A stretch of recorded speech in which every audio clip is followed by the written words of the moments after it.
Hey guys, it's Sarah, and today is BookList Thursday. This is a video series I do with my friend Lindsay over at Lindsay's Little Library.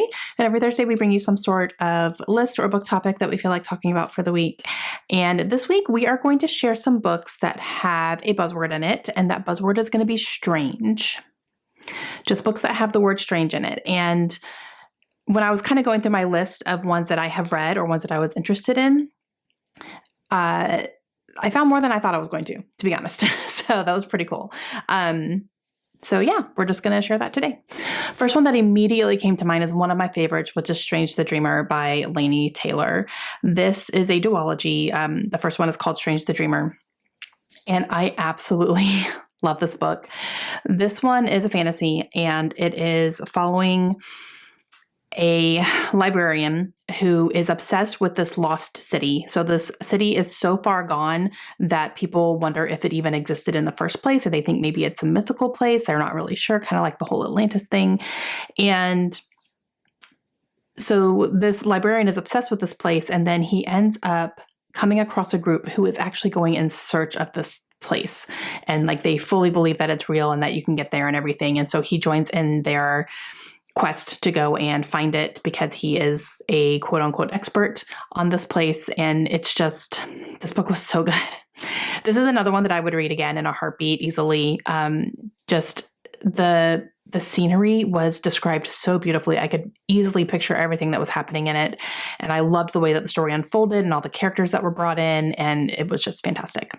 Next one I have is The Strange and Beautiful Sorrows of Ava Lavender. This is by Leslie Walton. This one is one that I actually ended up DNFing. I don't know if I'd feel differently about it today. I read this quite a few years ago. It's been a long time. This is one that I bought pretty early on when I started BookTube because I was hearing about it because it was starting to go around. And so I bought it. The cover is still like one of my favorite covers ever. It's stunning. And I bought it and then I tried to read it, and I don't remember how far I got, but I remember being kind of bored. And I put it down and I ended up getting rid of it after a while because I was like, I'm never going to go back to this book.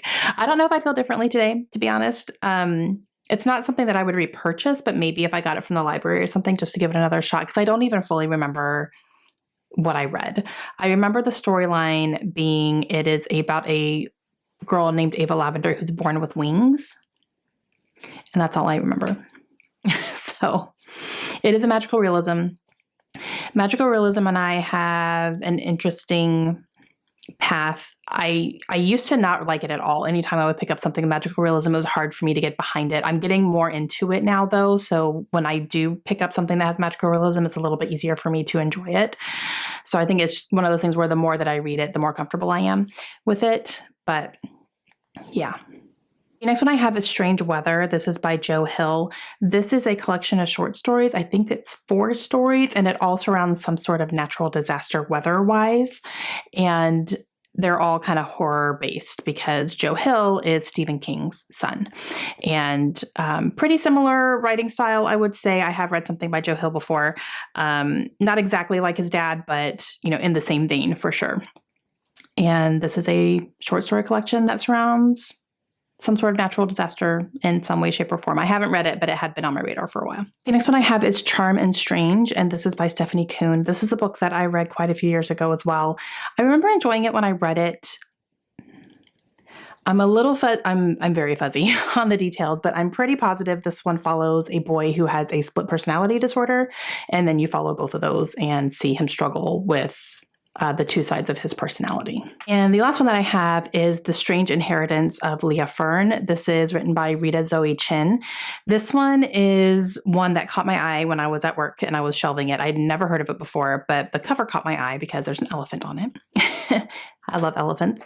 And so I immediately thought, is this like a circusy vibe? And it definitely is. So it follows a young girl who was born into a carnival, and she ends up being a fortune teller. And just kind of from there, I didn't look too far into it, but I was like, elephant on the cover, circus vibes. Yes, please. So I put that on my wish list, but yeah, haven't read it, but definitely interested in it.